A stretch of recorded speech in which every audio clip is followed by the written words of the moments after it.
ખાસ કરીને નાફેડ કેન્દ્ર લેવલની કિસાનોની સંસ્થા છે। આ સંસ્થામાં દર 5 વર્ષે ચૂંટણી આવતી હોય છે। એના ભાગરૂપે અત્યારે આવતી 21 તારીખે આનું મતદાન છે। આ ભારતની અંદરથી જે કૃષિલક્ષી સીટો કહેવાય, જે મંડળીની એવી 7 સીટ હોય છે। ટોટલ 21 સીટ હોય છે। એમાં 7 સીટની આવતી 21 તારીખે ચૂંટણી છે। એમાં ગુજરાતની જે સીટ હોય એમાં મેં પ્રતિનિધિ તરીકે મારું ફોર્મ ભર્યું। એમાં અમે ટોટલ 5 લોકોએ ફોર્મ ભર્યા હતા।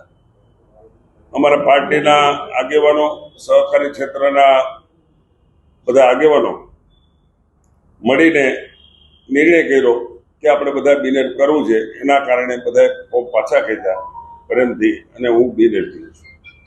ખાસ કરીને ગુજરાત ટોટલ આનો મતદાર છે 556 ની આજુબાજુમાંના મત છે પૂરા ભારતમાં।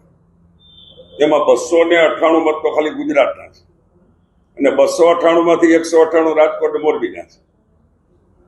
એના કારણે બધાએ સામૂહિક નિર્ણય કર્યો કે ગુજરાતના મત વધારે છે, એમાં ખાસ કરીને રાજકોટ મોરબીના મત વધારે છે। એના કારણે બધા સહકારી આગેવાનો, દિલીપભાઈ હોય, નરેશભાઈ હોય, કે અમારા રાજ્યની બેંકના ચેરમેન, બધાએ ભેરા બેહીને નિર્ણય કર્યો। એના કારણે ગઈકાલે બિનહરીફ છે। ના, એવું ન હોય। આ નેશનલ લેવલની ફેડરેશન છે, એમાં બધા 21 સભ્યો છે, આખા ભારતમાંથી આવ્યા છે। ગુજરાતના તો 2 જ પ્રતિનિધિઓ, એક ફેડરેશનના અને કૃષિલક્ષી। એમાં જેઠાભાઈ જે ભરવાડ હાલના MLA છે, અમારા પાર્ટીના એસેમ્બલીના ઉપાધ્યક્ષ પણ છે, એમને બિનહરીફ થયા છે એ પણ। અને ખાસ કરીને આપણી સંસ્થામાં વધારે સૌરાષ્ટ્રના મતદારો છે એનું મુખ્ય કારણ એ છે કે વલ્લભભાઈ પટેલ વર્ષો પહેલા આ બધી સંસ્થાની અંદર વલ્લભભાઈ હોય, રમણીકભાઈ ધામી હોય, આ દિગ્ગજ નેતાઓ વર્ષોથી આ સંસ્થાઓ સાથે જોડાયેલા હતા, અને વધારે કૃષિ ક્ષેત્રને કિસાનોને ફાયદો મળે એના માટે આમાં સભ્યપદેને લીધેલા। એનું દર વર્ષે ડિવિડન્ડ અપાતું હોય છે। આ સહકારી મંડળીઓને શેરના કારણે સારામાં એવું ડિવિડન્ડ પણ મળતું હોય છે। ત્યાર પછી વિઠ્ઠલભાઈ આવ્યા, વિઠ્ઠલભાઈ પછી દિલીપભાઈ આવ્યા, દિલીપભાઈ પછી જયેશભાઈ આવ્યા, મગનભાઈ વડાવિયા અમારા મોરબી APMCના ચેરમેન હતા, રાજકોટ ડિસ્ટ્રિક્ટ બેંકના વાઇસ ચેરમેન છે, એ પણ ક્રિપ્કોમાં ડાયરેક્ટર છે, નાફેડમાં પણ ડાયરેક્ટર ગઈ ટર્મમાં હતા, નાજીભાઈને મને તક આપી છે। એના કારણે હું આમાં બિનહરીફ ચૂંટાઈ। ભાઈ, આમાં અસ્તિત્વની લડાઈ ન હોય। આમાં જે અત્યારે ફોર્મ ભર્યા હતા એ હું એમ કહી શકું કે ખરા દિલથી એ લોકોએ મને શુભેચ્છા આપી। જે ફોર્મ પાછા ખેંચ્યા છે એમાં દક્ષિણ ગુજરાત પણ હતું, મધ્ય ગુજરાત પણ હતું, અને ઉત્તર ગુજરાત પણ હતું। આ બધાએ સામૂહિક પ્રેમથી ફોર્મ પાછા ખેંચ્યા છે। આમાં અસ્તિત્વની લડાઈનો પ્રશ્ન નથી કે જેઠાભાઈ આવ્યા એ મધ્ય ગુજરાતમાંથી આવ્યા છે, એ રીતે હું આવ્યો સૌરાષ્ટ્રમાંથી આવ્યો છું। આ સંસ્થામાં 2 પ્રતિનિધિ ચૂંટાણા છે, એક મધ્ય ગુજરાત ને સૌરાષ્ટ્ર। ખરા અર્થમાં એ ચૂંટણીની અંદર પણ કોઈ પાસે સમય નહોતો। ચૂંટણીઓ ચાલતી હતી, બધા ચૂંટણીઓમાં બીજી હતા, એના કારણે કોઈ પાસે સમય નહોતો, એની કારણે સામા બેસી ન શક્યા, એના કારણે ચૂંટણી થઈ હતી। પણ એ પણ ભારતીય જનતા પાર્ટીના 2 કાર્યકર્તા હતા।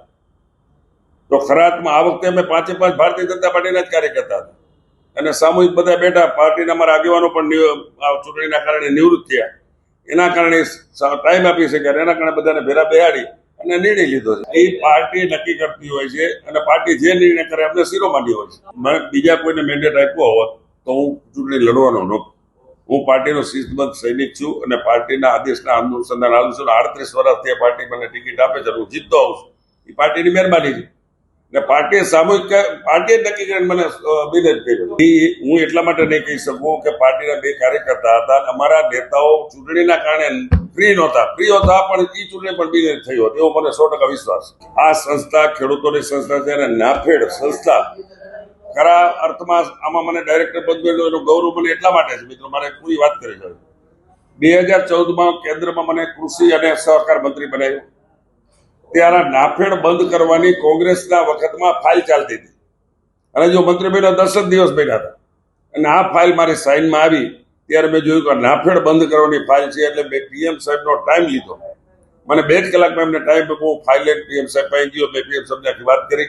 એને એમ કીધું કે નાફેડ ચાલુ રહેવું જોઈએ। એટલા માટે આખા ભારતમાં નાફેડ એટલું જ એવું નેટવર્ક છે કે કિસાનોની જર્સી ખરીદવાનું માર્કેટ સંભાળી શકે એવું નાફેડ એક જ છે। તો નાફેડ બંધ ન થવું જોઈએ, એના માટેની એને કમિટીએ ઘોષિત કરી। જેટલી સાહેબ અમે 2 મંત્રીઓ હતા, 7 સચિવો હતા, આ કમિટીએ 3 મહિનાની અંદર 5-6 વાર કમિટી મળી અને નાફેડ ચાલુ રાખવાનો નિર્ણય કર્યો। નાફેડ જે ખોટમાં હતું, બેંકો સાથે સેટલમેન્ટ કર્યું, ભારત સરકારે એની ગેરંટી આપી, અને આ નાફેડને પાછું શરૂ કરીને આજે નાફેડ પ્રોફિટમાં આવી ગયો છે. ગયા વર્ષે 250 કરોડથી વધારે પ્રોફિટ આ નાફેડે કર્યો છે અને વધારે જો છેલ્લા 3 વર્ષની અંદર ખરીદી કરી હોય તો આ ભારતમાં નાફેડે કરી 100%. એ તો એટલા માટે ન કહીશું, એ સંસ્થા છે અને હું પ્રતિનિધિ છું, પણ ભારતીય જનતા પાર્ટી મને તક આપી બદલ એનો આભાર છે. મારી નારાજગી કોઈ દી હતી જ નહીં. તમે વર્ષોથી જોતા હો છો, મારી કોઈ દી નારાજગી હોતી જ નથી. પાર્ટી જે કઈ નિર્ણય લઈએ એ પાર્ટીના હિતમાં પાર્ટી નિર્ણય લે.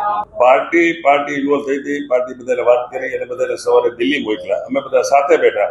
એટલે એમ કીધું પાર્ટીનો નિર્ણય છે મુંબઈ તમારે લડવું છે, અમે પાછું ખેંચી. એટલે અમે બધા ચા પી અને બધા એકી સાથે ગયા અને બધા ફોર્મ પાછા દીધા. સાંજ સમાચાર ફેસબુક પેજને લાઇક કરો, વિડીયો શેર કરો અને વધુ વિગતવાર સમાચાર માટે sanssamachar.net વિઝિટ કરો.